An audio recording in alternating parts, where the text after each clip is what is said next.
राहुल गांधी 3 दिन के अमेरिकी दौरे पर हैं, लेकिन बवाल भारत में हो रहा है। अमेरिका के टेक्सास में राहुल गांधी ने आरएसएस, बीजेपी, संविधान सबको लेकर बयान दिया। देश में घमासान मच गया।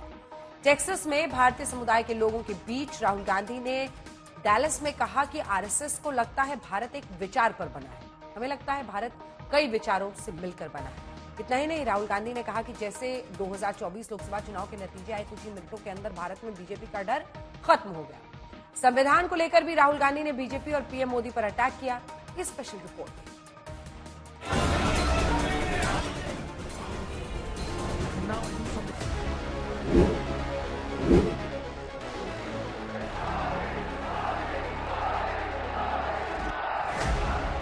2024 के चुनाव से लेकर अब तक लोकसभा चुनाव की रैलियों से लेकर लोकसभा में नेता विपक्ष बनने तक राहुल गांधी सरकार पर पूरी तरह से हमलावर हैं। जब 2 राज्यों हरियाणा और जम्मू कश्मीर में चुनाव हैं, तो राहुल गांधी 3 दिनों की अमेरिकी यात्रा पर हैं। यहां वो भारतीय समुदाय के लोगों से मिल रहे हैं। लेकिन जब यात्रा के पहले दिन राहुल गांधी अमेरिका में टेक्सास के डैलस पहुंचते हैं, तो वो प्रवासी भारतीयों को संबोधित करते हैं और इस दौरान वो सीधे आरएसएस पर अटैक करते हैं। राहुल गांधी कहते हैं कि बीजेपी, आरएसएस और कांग्रेस के बीच विचारधारा का बहुत बड़ा टकराव है। The RSS believes that India is one idea, and we believe that India is a multiplicity of ideas. And we believe, by the way, very much like the United States, we believe that everybody should be allowed to participate. Everybody should be given space, regardless of their caste, language, religion, tradition, history. This is the fight. And the fight was crystallized in the election, when millions of people in India clearly understood that the Prime Minister of India is attacking the Constitution of India. संविधान की रक्षा करने हैं। राहुल गांधी संविधान को लेकर भी BJP और प्रधानमंत्री मोदी पर जोरदार प्रहार करते हैं। आपको बता दें कि राहुल गांधी ने 2024 के लोकसभा चुनावों में प्रचार के दौरान संविधान की कॉपी लेकर जिस तरह से बीजेपी और पीएम मोदी पर हमला बोलना शुरू किया, वो अमेरिका के टेक्सास तक जारी है। राहुल गांधी ये भी बता रहे हैं कि जैसे ही उन्होंने संविधान हाथ में उठाया, तो लोग समझ गए कि बीजेपी हमारी परंपरा, भाषा, राज्यों और हमारे इतिहास पर हमला कर रही है। What people understood in the election clearly, and I saw it happening. When I used to raise the Constitution like this, people understood what I was saying. They were saying that the BJP is attacking our tradition, attacking our language, attacking our states, attacking our histories. And most importantly, what they understood was that anybody who is attacking the Constitution of India is also attacking our religious tradition. आपको बता दें कि संसद में राहुल गांधी ने अभय मुद्रा पर अपना भाषण दिया था और भगवान शिव की तस्वीर दिखाते हुए शिव जी के त्रिशूल की कहानी बताई। और अब राहुल गांधी टेक्सास में उसी अभय मुद्रा वाले भाषण का जिक्र कर रहे हैं। In my first speech in Parliament, you must have noticed, when I described Abhay Mudra, and when I was saying this, the BJP could not stand it. They don't understand. And we are going to make them understand.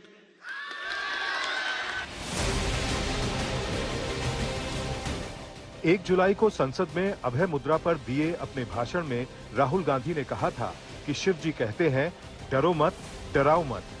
आपको बता दें कि राहुल गांधी का यह निशाना सीधे BJP की तरफ था और आज राहुल गांधी अमेरिका में खड़े होकर कह रहे हैं, लोकसभा चुनावों के नतीजे आने के बाद से लोगों के बीच बीजेपी का डर खत्म हो गया है।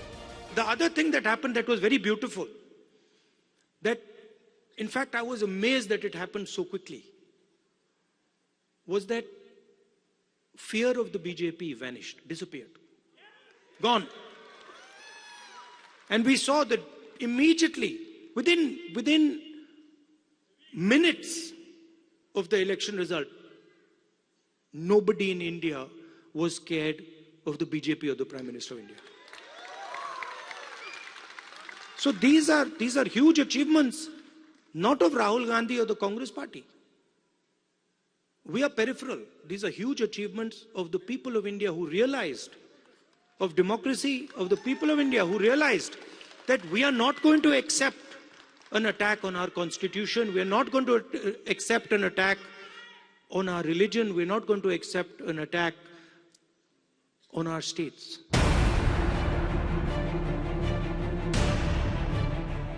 लेकिन राहुल गांधी के इस भाषण पर देश में बवाल हो गया है। बीजेपी राहुल गांधी के आरएसएस और संविधान वाले बयान पर बुरी तरह से भड़क रही है। जो आरएसएस को समझने के लिए राहुल गांधी को कई जन्म लेना पड़ेगा। हम क्या मूर्ख हैं कि बार बार जन्म लें? इस आरएसएस को समझने के लिए है क्या समझने लायक इनमें? 100 साल का इतिहास, खोखला इतिहास देख लीजिए इनका। इनको क्यों समझे हम? इस देश को समझना ज्यादा जरूरी है, इस संस्कृति को समझना ज्यादा जरूरी है, इस धर्म को समझना ज्यादा जरूरी है, और इन तीनों से आरएसएस का दूर दूर तक कोई वास्ता नहीं। सबसे ज्यादा बार संविधान में संशोधन किसी ने किया तो कांग्रेस ने किए। एक तरह से उसकी आत्मा को इस संविधान की कुचलने का काम किया तो कांग्रेस ने किया। मैंने तो लोकसभा में पूछा था, राहुल गांधी जी कम से कम इतना तो बता दो संविधान के पन्ने कितने होते हैं, उनको ये तक तो पता नहीं। संविधान में जो पहले पृष्ठ पर लिखा है वो बता देना देश विरोधी कब से हो गया? India, Bharat, India that is Bharat which is a union of states, ये तो संविधान लिखा है, इनमें लिखा है। तो क्या भारतीय जनता पार्टी अब इस संविधान को बदलेगी? तो हमारा जो डर था, जो भय था भाजपा के बारे में, बिल्कुल सही था कि ये संविधान के खिलाफ है।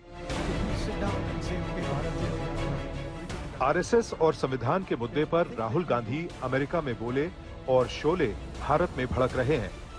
राहुल गांधी ने ये तक कह दिया कि बीजेपी और आरएसएस महिलाओं को परंपरागत भूमिका में सीमित रखना चाहती हैं। इनका मानना है कि महिलाएं घर और रसोई संभालें, कम बोलें, जबकि हम चाहते हैं कि महिलाएं मुक्त हों और अपने सपनों को पूरा करने के लिए जो करना चाहती हैं करें। This is part of the ideological fight between the BJP and us, right? The BJP and the RSS believe that women should be restricted to a particular role. They should stay at home, they should cook the food, they should not talk too much, right? And we believe that women should be allowed to aspire to whatever they want to do. और आप क्या राष्ट्रीय स्वयंसेवक संघ की बात करोगे? संघ ने तो लाखों लाख कार्यकर्ताओं की, ऐसे कार्यकर्ताओं की मालिका तैयार की है जो तन, मन और जीवन संपूर्ण देश को समर्पित करते हैं। मोदी जी से नहीं डरते, लोग नहीं डरते, क्योंकि लोग मोदी जी को प्यार करते हैं। कहने को राहुल गांधी अमेरिकी यात्रा पर गए हैं, लेकिन जिस तरह से वो भाषण दे रहे हैं, देश में राजनीति जबरदस्त सुलग रही है। आज तक ब्यूरो। राहुल गांधी के बीजेपी और आरएसएस पर दिए बयान को लेकर अब बीजेपी जवाबी हमले कर रही है। तो राहुल गांधी ने बेरोजगारी को लेकर भी बड़ा बयान दिया। राहुल गांधी ने कहा कि चीन और वियतनाम में रोजगार की कोई कमी नहीं, पश्चिमी देशों और भारत में रोजगार की समस्या है। जैसे ही राहुल गांधी ने चीन पर बोला, अब बीजेपी वाले कह रहे हैं ऐसा काम कोई देशभक्त तो कर नहीं सकता। केंद्रीय मंत्री गिरिराज सिंह ने तो यह भी कह दिया कि चीन को अब ब्रांड एम्बेसडर रखने की जरूरत नहीं। बीजेपी राहुल गांधी पर देश का अपमान करने का आरोप लगा रही है। तो राहुल गांधी ने टेक्सास यूनिवर्सिटी के छात्रों के बीच ये भी बताया कि उनके लिए देवता का मतलब क्या है। साथ ही साथ राहुल गांधी ने अपनी भारत जोड़ो यात्रा को लेकर कई खुलासे किए। स्पेशल रिपोर्ट देखिए।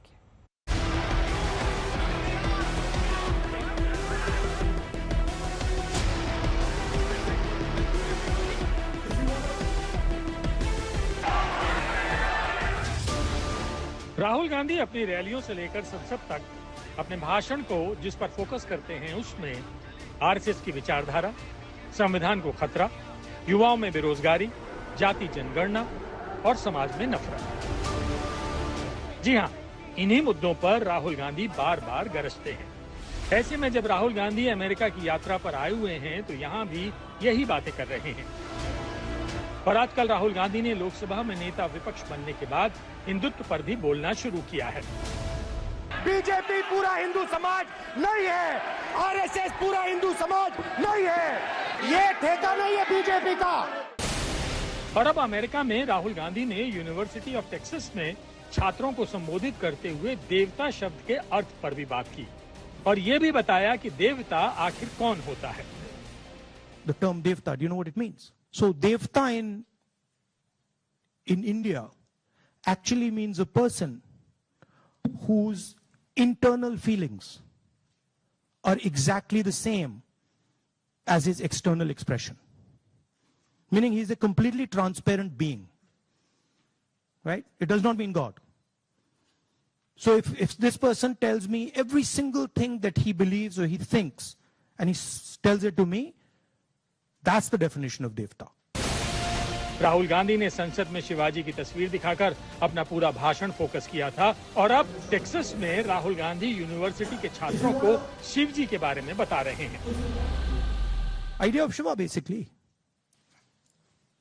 When they say Shiva is the destroyer, what is he destroying? Himself. That's the idea. Right? He's destroying his ego, he's destroying his structure, he's destroying his beliefs. So Indian political thought, Indian political action is all going inwards. और राहुल गांधी ने America में भी बेरोजगारी की बात की, लेकिन यहाँ राहुल गांधी ने साफ साफ लफ्जों में कहा चीन और वियतनाम में बेरोजगारी नहीं है, बल्कि पश्चिमी देशों और भारत में बेरोजगारी है। Not everywhere on the planet has an employment problem. Okay? The West has an employment problem. India has an employment problem. China certainly doesn't have an employment problem. Vietnam doesn't have an employment problem. If you look at the United States in the 1940s, 50s and 60s, they were the center of global production. Anything that was made, cars, washing machines, TVs, all made in the United States.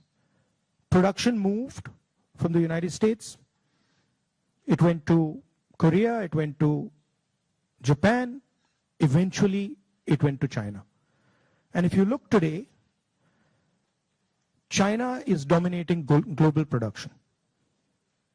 You go to India, you look at the phones, you look at the furniture, you look at clothes, you'll see on the back, made in China. That's a fact. जैसे ही राहुल गांधी ने चीन का नाम लिया, BJP ने इस पर भी राहुल गांधी को घेरना शुरू कर दिया। भारत का जीडीपी बढ़ता रहेगा और आपको भारत गिरता हुआ दिख रहा है। अगर आप लोकसभा के अंदर ये विषय रखें तो समझ में आएगा विपक्ष के नेता हैं, लेकिन भारत के बाहर जाकर के चाइना का ब्रांडिंग करने वाला लोग कभी भारत का नहीं हो सकता है, कोई देश का दुश्मन ही हो सकता। राहुल गांधी जी नेता प्रतिपक्ष हैं और प्रतिपक्ष का नेता भी देश के लिए जवाबदेह होता है, और देश के बाहर जाकर देश की छवि खराब करना यह देशद्रोह जैसा अपराध है। एक तरफ तो बीजेपी राहुल गांधी के बयान पर चढ़ाई कर रही है, दूसरी तरफ सैम पित्रोदा के बयान पर चुटकी भी ले रही है। आपको बता दें कि टेक्सास के डैलस में भारतीय समुदाय को संबोधित करते हुए ओवरसीज कांग्रेस के अध्यक्ष सैम पित्रोदा ने राहुल गांधी की बड़ी तारीफें शुरू की, लेकिन तारीफें करते करते कुछ ऐसा बोल गए कि बीजेपी ने अब उसे भी पकड़ लिया है। राहुल गांधी को सैम पित्रोदा कह रहे हैं कि वो पप्पू नहीं है। हम लोग तो उनको देश का एलओपी मानते हैं, लेकिन अब दुश्मन देश पाकिस्तान और चाइना को अपना ब्रांड एम्बेसडर रखने की जरूरत नहीं है चाइना को, क्योंकि जिसका ब्रांड एम्बेसडर भारत का एलओपी हो, जो कहता हो, तब चाइना लगता है जैसे चाइना के पैसे पर ये ब्रांडिंग कर रहे हो। नहीं, राहुल गांधी जी लगातार सरकार को घेरने का काम कर रहे हैं। अब देश की जनता राहुल गांधी जी में अपना भविष्य देख रही है और सरकार राहुल गांधी जी के सवालों से परेशान है। अब बीजेपी कह रही है कि राहुल गांधी विदेश में उन्हीं लोगों से मिलते हैं जो भारत के खिलाफ टूल किट बनाते हैं। दुनिया में जो लोग भारत के विरोधी टूल किट बनाते हैं, राहुल गांधी उनके साथ प्रेस मिलते हैं। टेक्सास में राहुल गांधी ने खुद के बारे में भी एक बड़ा खुलासा किया है। उन्होंने कहा कि भारत जोड़ो यात्रा से उनका राजनीति करने का तरीका बदला है। वो एक और बात कहते हैं, वो ये कि जो एक नारा नफरत के बाजार में मोहब्बत की दुकान बार बार बोलते हैं, वो उनका स्लोगन नहीं है। नफरत के बाजार में मोहब्बत की दुकान खोल रहे हो, right? Now you're clapping, but the slogan did not come, it was not my slogan, right? It was not even a slogan of the organizers. It was a guy who came, I saw him, he charged through the police and then he pointed at me like that. And he said, मैं जानता हूं आप क्या कर रहे हो, मैं जानता हूं आप क्या कर रहे हो. So I said, क्या कर रहा हूं? He said, आप नफरत के बाजार में मोहब्बत की दुकान खोल रहे हो. Right? So हमने इनकी मोहब्बत की दुकान में नफरत का सामान बिकता देखा है।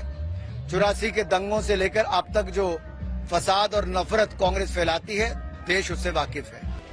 आपको बता दें कि राहुल गांधी जब भी विदेश जाते हैं, उनके बयानों पर विवाद जरूर होता है। बीजेपी देश विरोधी बातें बोलने और देश को बदनाम करने का आरोप लगाती रही है। इस बार भी कुछ ऐसा ही हो रहा है। आज तक ब्यूरो।